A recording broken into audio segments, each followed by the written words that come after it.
Hello, my name is Neil Trotter. This right here is the Black Ponder. Do you like my new Masterpiece Theater setup I have going on here?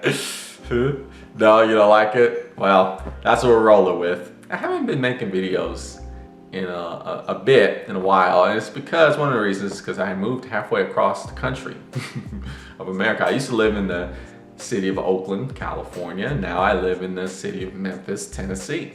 Right? It's just a job change, career thing that happened for me, and I'm getting adjusted quite well. It's been nice. Nice change, nice life change. So that's partly the reason why I haven't been making videos, but we're back, we're rolling. The other reason why is because, I still read. But sometimes I read really big books that take a while to finish, and here's one of them. This is what we're going to be talking about today. It's the Book of Mo-Z, or the Book of Master Mo. So the Book of Master Mo is about the philosophy of Mo-Z, a very great, prominent Eastern philosopher. So back in BC times, the ancient era of the Far East, there were several different great philosophies that were competing against each other or coexisting with each other. One of them was Mohism, which is what the Mo-Z was all about. And then we had Confucianism. That was from the philosopher Confucius, and those two philosophies were going head to head with each other. Then you had Taoism. Taoism really was able to coexist with a lot of these ancient philosophies. In Taoism, you still see it very strong today. Even in Western culture, you see a lot of Taoism. There's this other branch of ancient Eastern philosophy called the School of Names, where they talk about how names are extremely important to what something actually is. So a lot of these philosophical schools were going head to head with each other, and they were, it was a battle of ideas and concepts, and Mohism was pretty much one of the philosophies that didn't hold up and kind of went under. Although there's still some significant ideas from Mohism that exist, that survived and exist today. And that's what we're going to talk about here. In this book, Mo-Z, his philosophy, he talks about empathy. Empathy is very important, but why? Why is it important? To this day, we still struggle with empathy. Empathy is a hard concept that people still struggle with to show it, to find justification, to express it. Why is it important? People say, oh, it's very important to understand how people feel and to live in other people's shoes. But then they turn around and get entrenched in their own ideology and their own experiences and don't really acknowledge other people's experiences. And when things get really tough and intense, the pressure is on, a lot of people just throw away the empathy. Like, well, now we live in the real world, and it's about this dog-eat-dog society, and I have to get mine, and who cares about that other person, and at the end of the day, it's all about me, type of ideology. So it's very important to provide some justification for empathy. Why is empathy important? Really? Is it just some idealism? Is it just some fantasy world, some utopian concept that we're just chasing, this dream, this fantasy that doesn't really exist? Let me read you a quote from the book, and we'll explore these questions and this concept of empathy. This comes from chapter 16, called Universal Love, part 3. Master Mo said, "Those who condemn something must have the means of changing it. If they condemn something without having the means to change, it is like fighting water with water or fire with fire. Their theories will certainly be inadmissible. This is why Master Mo said, universal is the means of changing partial." So what is he saying here, Master Mo? He's saying that, look, if you want to be righteous, if you want to be just, if you want to do the right thing, then you have to be empathetic. To not be empathetic and to say that you want to be good or to be just or to be righteous is like fighting fire with fire or fighting water with water. It's just not going to work. So empathy is necessary for a just world. So right now we're seeing the fantasy, the ideology, the new wave, like hippie, flower girls dancing in a circle type of vibe is just taken out. And we're just looking at this purely on a logical level using reason. So let's continue. Regard the states of others as they regard their own state. Regard the capital cities of others as they regard their own capital city. Regard the households of others as they regard their own household. In the world, who love people and benefit people, would it be partial or universal? We must certainly say it would be universal. In this case, then it is mutual and universal, which give rise to the world's great benefits. So Master Mo is expressing this concept of universal and partial. If you look at the world purely partial, if you're only concerned about your own sphere of influence, your own individual self and your own individual surroundings and nothing outside of that, you're thinking on a partial level, but that's not the reality. That's not how the world actually is. The world is universal, and it's not just about you in your neighborhood or just your city or your own state or your own household. To think that that's what everything is all about is to not understand the true nature of reality. We must consider the households of the world, the states of the world, the cities of the world. Then we get to understand the true nature of reality. And for that to happen, we must have some sort of empathy. People will use their sharp hearing and keen sight to help each other in seeing and hearing. They will use their strong and powerful limbs to help each other in acting, and they will use their words to further teaching and instruction. As a result, those without wives and children will have the means of support and nourishment throughout their old age, and those who are young and weak or alone without a father or a mother will have the means of help and support while they grow into adulthood. So what's being said here is that those who lack certain resources, other people that are outside those people who lack resources, they can become directly involved and help those without resources. Those who are strong can help those who are weak. And we have to look outside of our own social spheres, right? Our own neighborhoods, because everybody in your neighborhood might be strong, but the neighborhood across the way might be weak, right? And if you want to live in a just and righteous world, you have to address that weak neighborhood. Otherwise, are you really living in a just and righteous world? Are you really being just or righteous? Consider this story, this example here. Master Mo suggests. Suppose we consider two officers. Let one of them hold to partial and the other one hold to universal.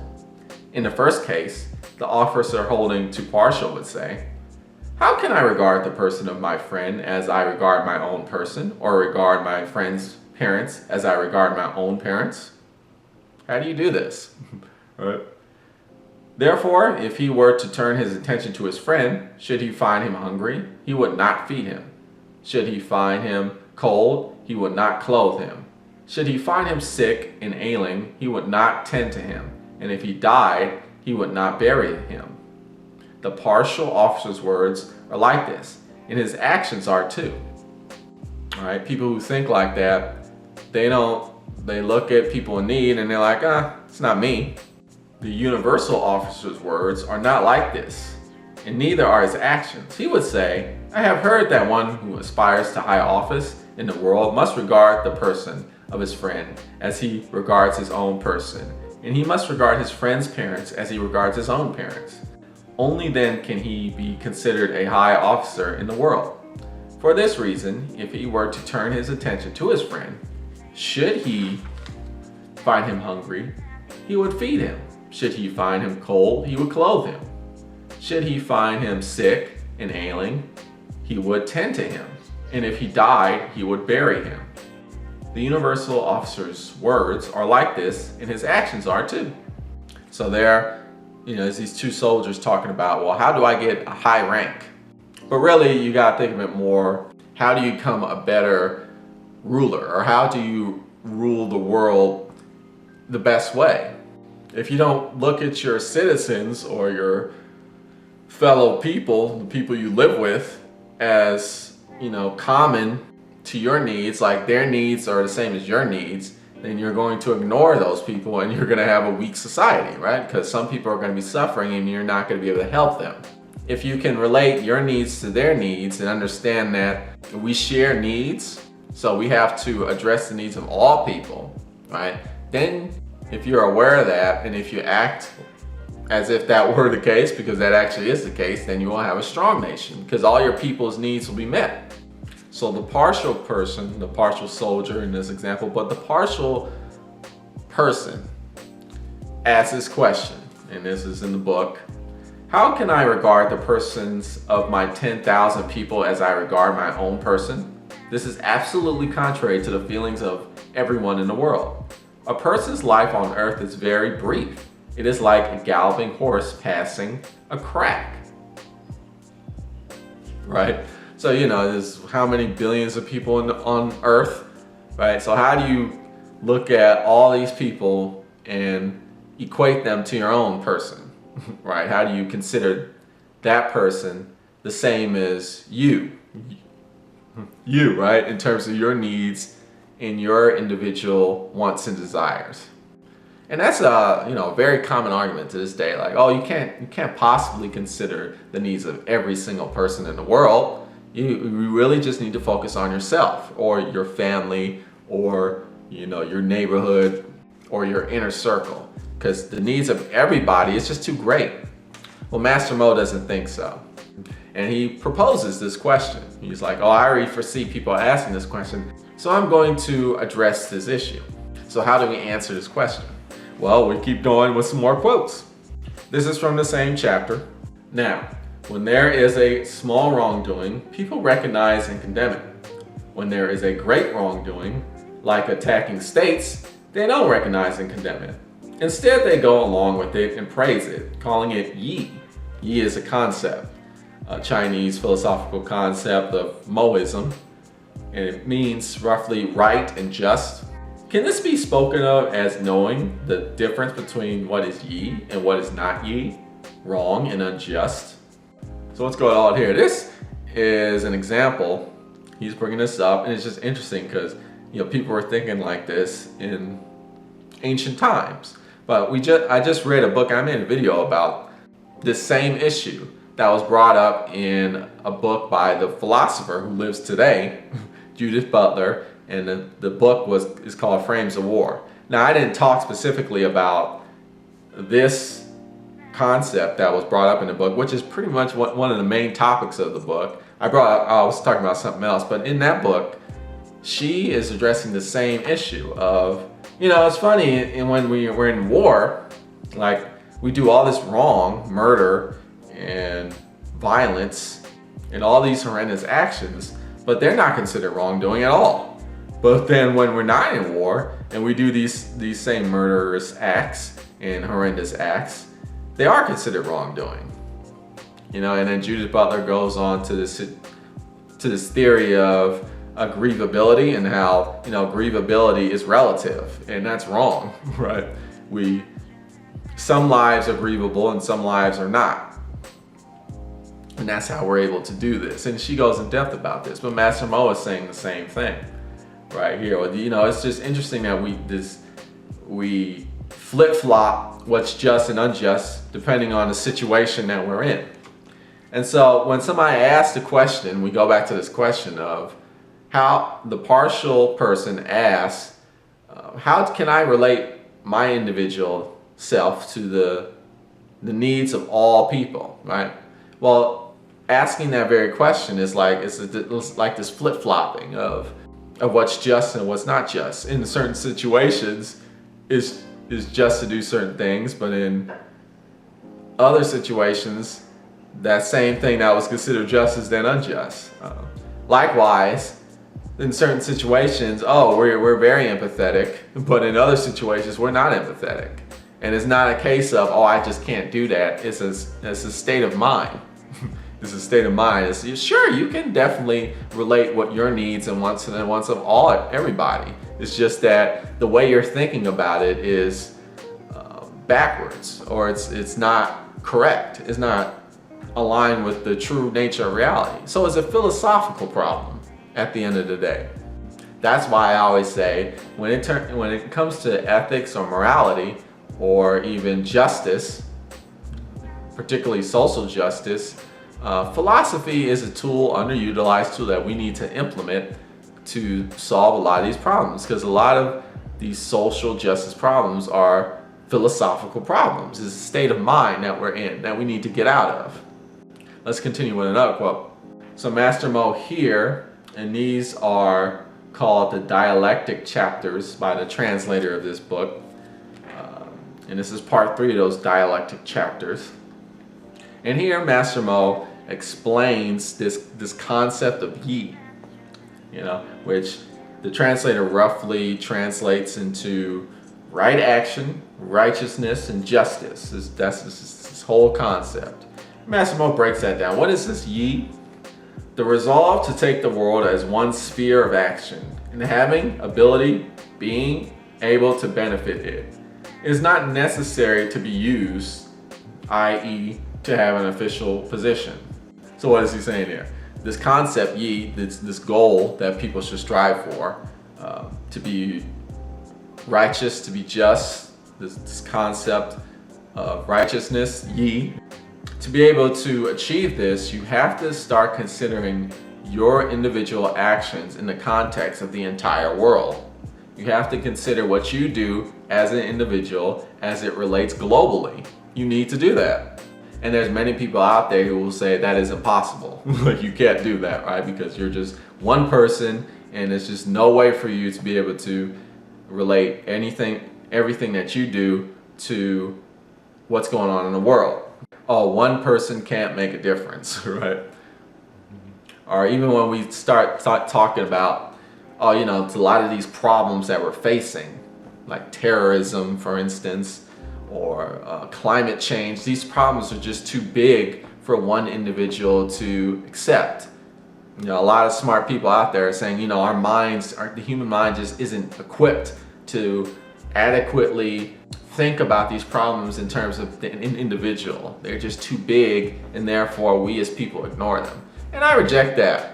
I think that the human mind is capable of thinking about these things, these large, ginormous problems, right? In terms of individual action, in terms of the individual self. We just have to change the frame of thinking because we're trapped in this false reality, right? We have to begin to think about these things philosophically. That's the problem. People don't think about things philosophically, or they don't use critical thinking. And you gotta do that. Sure, it doesn't come naturally, but that's why you train your mind to do it that way. That's why you go to school, period, right? Mathematics doesn't come naturally. You go to school and you learn how to add, how to subtract, how to divide. You learn those things. Likewise, we have to, as a human species, learn how to think about things, problems, even massive problems, philosophically and critically. And in that way, once we do that, we will be able to empathize better with other people, and we won't come into these problems of, oh, how can I make a difference? I'm only one person, or wow, climate change is such a huge problem. There's no way I can do anything to solve it. Of course it is, right? You just have to start thinking about things on a philosophical level. Here's another quote from the Dialogues, part 4, which is, these chapters and divisions are just done by the translator.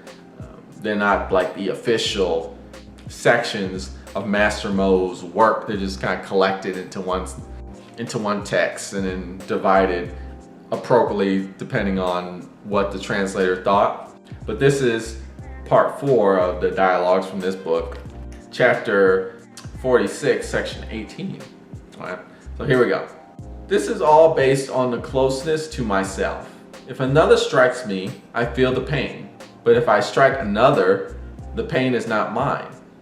Why then should I not prefer the pain of striking another to the pain of being struck myself? This is why I would kill another to benefit myself rather than be killed myself to benefit another. So we go back to that question. How can I act relate myself to the problems of other people. You know, people don't naturally think about that. People are selfish naturally. They only care about themselves, and so we really should do that.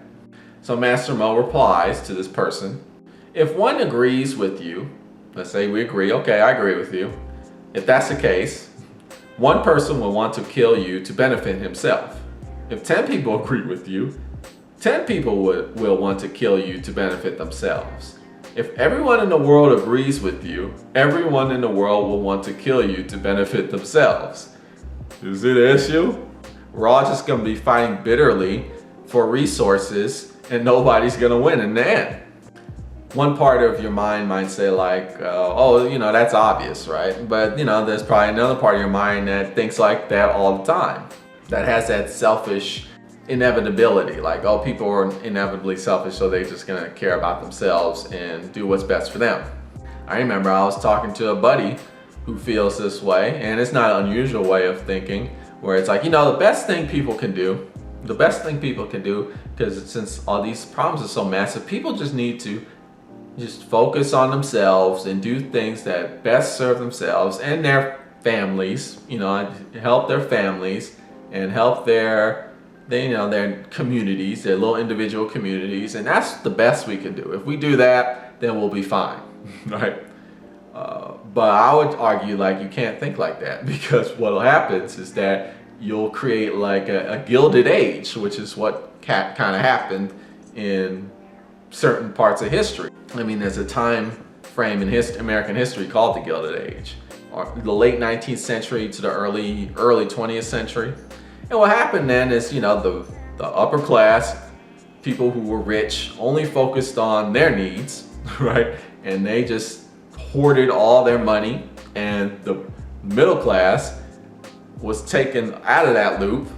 And what happened is the middle class dwindled down to nothing.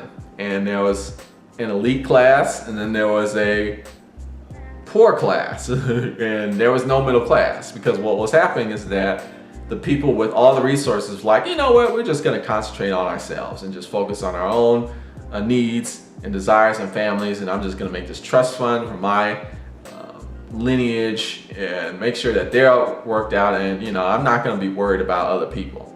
And so the money just kept getting kept in this elite class, social economic class, whereas the other people didn't have any opportunity to get any resources because they weren't even considered. And that's what happens, and that's what's happening now. We're in another Gilded Age where the middle class is continuing to dwindle down. And we're, you know, there's now this lower middle class and upper middle class, and that's going to continue to dwindle down, and we're just going to see a high class, elite class, social economic class, and we're going to just see poor people right on the street. And that's what happens when we just hoard our resources and only just care about our immediate spheres of influence. And the world does not benefit from that. The world does not. Even rich people ultimately at the end of the day suffer from that, because that's how revolts happen, that's how wars get started, that's how markets crash, right? That's how recessions take place. We can't think partially, we have to think universally, using Master Mo's concepts or his language there. Let me read you this last quote that I'm going to read you. This comes from, this is from the Dialogues chapter, part 4. You can find other translations and they'll be divided differently. But I'll read you this quote. Master Mo replied, "The hooks and clamps of my yi," remember yi, a Moist concept of righteousness, justice, right action. Hooks and clamps, just think like tools, right? The tools, the hooks and clamps of my yi, have a greater worthiness than your hooks and clamps for naval battles. He's just using naval battles as an example. With my hooks and clamps, I hook by means of love and clamp by means of respect. If there is no hook through love, there is no closeness. If there is no clamp through respect, there is soon disrespect. If there is disrespect and no closeness, there is soon separation. Therefore, exchange of mutual love and mutual respect is like mutual benefit. Now, If you hook people and stop them, people will also hook you and stop you. If you clamp people and oppose them, people will also clamp you and oppose you. So exchange of mutual hooking and mutual clamping is like mutual harm. Therefore, the hooks and clamps of my Yi are more worthy than your hooks and clamps for naval battles. And here, Master Mo is basically talking about the importance of nonviolence as a tool to implement empathy and ultimately make the world better, right? Nonviolence, again, this concept that some people agree with, some people don't agree with. You hear again like, oh, that's a great idea in theory, but the reality of the world, that you can't use that kind of concept. But you have to understand, you gotta think of it logically and reasonably. Like, you gotta understand the general or the overall reality that's going on. Violence is a cycle. I mean, that's what it is ultimately. You hurt somebody, you violently act on somebody, and then what's going to happen? That person might respond violently, right? Then that person will get revenge, and then the person that got hurt will get revenge, and then that other person that gets hurt will then get revenge, and it'll just be this constant violent struggle. If we're all thinking things violently, like for example, if somebody says, oh, if somebody hurts me, I'm going to hurt them back. Well, that person's going to hurt you back, right? And then, the person that got hurt will hurt you back again. It's a cycle that never ends. That's what violence is. It's a cycle that just never ends. That's why wars really don't end, and that's why we always have wars, and that's why ultimately wars don't really solve problems. At the end of the day, they're just temporary solutions, and it's a lot more complicated than that, but wars ultimately don't truly solve the fundamental problems, because at the end of the day, one war just leads to another war, and as you see in history. Nonviolence breaks that cycle. It looks at the problem philosophically. The truth is that violence is a cycle, and by using nonviolence to react to violence, you break that cycle. And then in that way, once a cycle is broken, you can begin to heal. You can begin to act just, and there's room for righteousness. The cycle is broken. And that's how you gotta look at it. There's some interesting stuff in here. I think this is very good for people who want to learn the history of Eastern philosophy. I would say that's very good for this. I would say it's even better for that than it is for the philosophy in here, because a lot of philosophical concepts in here, to be honest with you, didn't last. But I read it because I like to learn about the history of Eastern philosophy and all the schools of thought, because he has a lot of debates with Confucius here. They have a lot of disagreements. He also brings up other schools of thought like Taoism, like the School of Names. I just wanted to share with you one of the philosophical concepts in here that is very important, that we should be thinking about today. So if you're into some Eastern philosophy, check out the book of Master Mo by Mo Z. Well, you've been watching The Black Ponder. Tune in next time for more philosophical thought.